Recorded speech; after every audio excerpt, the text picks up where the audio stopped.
नमस्ते। आज मैं आपके साथ शेयर करूंगी कि कार्तिक मास में तुलसी पूजा कैसे करते हैं। तो ये सबसे पहले हमें पथवारी बोल लेंगे। पथवारी हम बोल लेते हैं पहले ही दिन पूर्णिमा को ही। ये तुलसी में हम या तो शालिग्राम या कृष्ण भगवान की बाल रूप की तस्वीर रख लेते हैं, या फिर आप गाय के साथ कृष्ण भगवान की भी तस्वीर रख सकते हैं। तो कृष्ण भगवान की तस्वीर रख के हम भोग, जो भी हमको भोग अर्पण करना है भगवान को, वो भोग भी वहीं रख देंगे गमले में। तुलसी माँ को भी अर्पण कर देंगे, कृष्ण भगवान को भी, फिर दिया जला के रख देंगे। और वस्त्र रूप में हम ये कलावे का उपयोग करेंगे। हम तुलसी मैया को, पथवारी को और कृष्ण भगवान को पहना देंगे, जो कि ये वस्त्र रूप में होते हैं कि हमने इनको वस्त्र पहना दिए। और इस तरह आप दीपक जला के हम अच्छी तरह पूजा कर लेंगे। चंदन का तिलक लगा देंगे कृष्ण भगवान को।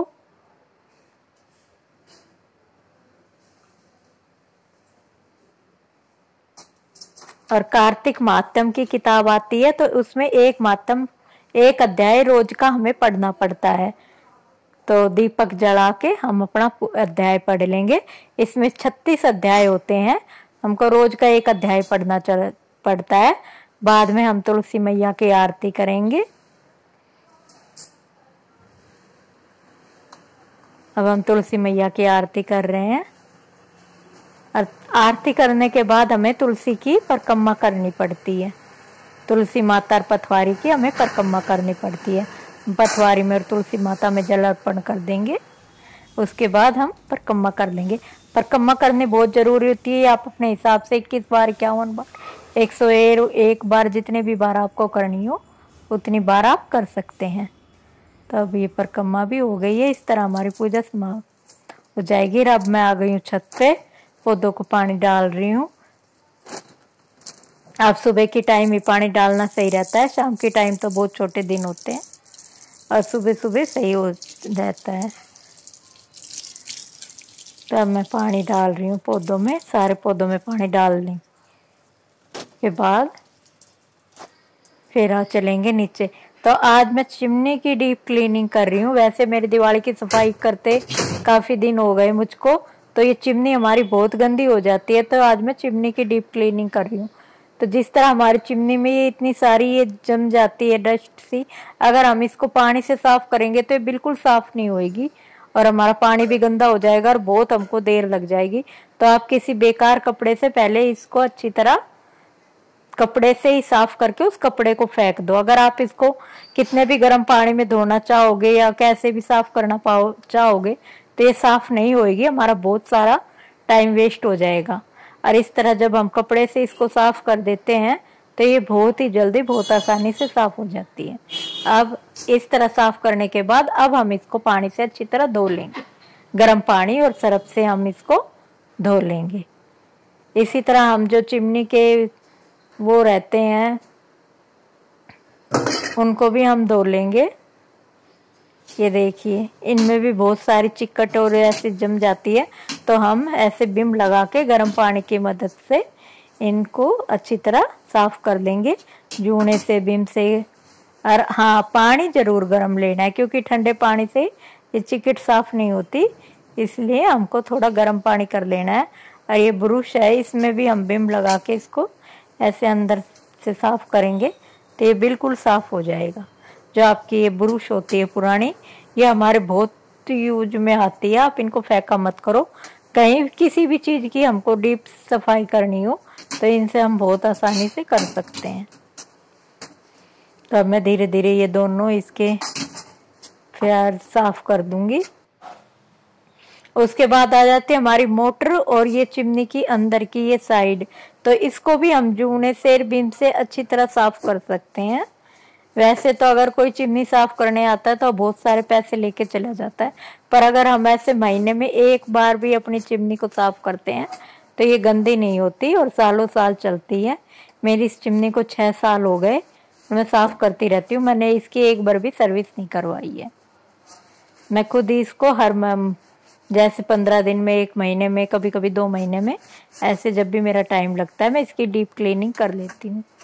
तो आप चूने की मदद से धीरे धीरे इसको अच्छी तरह साफ कर ले और स्विच ऑफ कर दे ताकि करंट वरंट का डर ना रहे।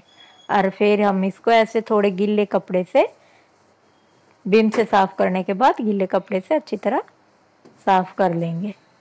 तो इसकी सारी जितनी भी चिक्कट है इस मोटर की वो सारी निकल जाएगी। इस तरह आप अपनी चिमनी को घर में ही साफ कर सकते हैं।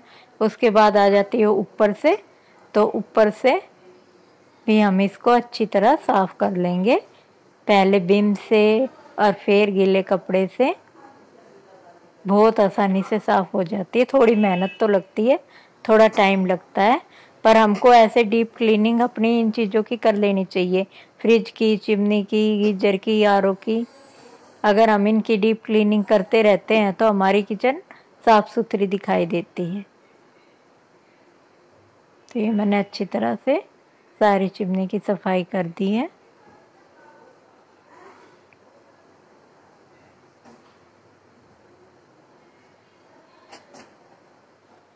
और अब मैं दिखाती हूँ आपको इसका फाइनल सफाई होने के बाद ये कैसी लगी है। तो ये देखिए, ये इसके ये तो बिल्कुल साफ़ हो गए हैं। ये चिमनी ऊपर से भी बिल्कुल साफ़ हो गई है, देखिए। और नीचे से इसकी मोटर भी बिल्कुल भी चिकट नहीं है, बिल्कुल साफ़ हो गई है। तो इसलिए थोड़ा समय तो लगता है, पर हमारी चीज़ें बहुत अच्छी तरह से साफ़ हो जाती हैं और फिर ये सालों साल चलती हैं। ये देखिए कितनी अच्छी तरह साफ़ हो गई है, कहीं से भी चिकट नहीं है। उसके बाद सारा काम करने के बाद शाम को आ गई थी मैं छत के ऊपर। थोड़ी सी देर मैंने घुमाई की छत पे। वैसे तो थकावट इतनी हो जाती है कि घूमने का मन नहीं करता, पर फिर भी थोड़ा सा अपने शरीर के लिए हमें थोड़ी बहुत तो एक्सरसाइज हल्की फुल्की या फिर घूमना ज़रूरी हो जाता है। तो मैं थोड़ा सा घूम रही हूँ। कार्तिक पूजा में हमें शाम का दीपक जलाना भी बहुत जरूरी होता है। इसमें दीपदान का बहुत महत्व होता है। तो मैं सुबह शाम तुलसी में दीपक जलाती हूँ और एक दीपक मैं उसको कहते हैं आकाश दीपदान छत पे जलाती हूँ।